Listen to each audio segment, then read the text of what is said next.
New Eskaton মসজিদে জুমার নামাজ পড়ে বের হয়েছি। দেখলাম মসজিদ সম্মুখে সাদা পাঞ্জাবি পরিহিত একটি ছেলে দাঁড়িয়ে আছে।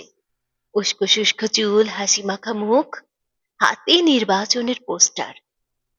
ছেলেটি একে একে সবাইকে বিনীতভাবে সালাম দিচ্ছে, মাথা ঝুঁকে হ্যান্ডশেক করছে।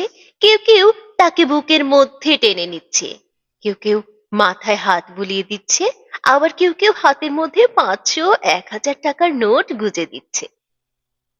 আজকের শুক্রবারটা এমন হতে পারত, কিন্তু ওরা হতে দেয়নি। পৃথিবীতে কিয়ামতের আগ পর্যন্ত অসংখ্য বার জুমার নামাজ হবে। নিউ ইস্কাটন মসজিদ থেকে দলে দলে মুসল্লিরা নামাজ পড়ে বের হবে, কিন্তু আর কখনোই মসজিদ সম্মুখে পোস্টার হাতে দাঁড়িয়ে থাকা ছেলেটিকে দেখা যাবে না, কোনো দিন না।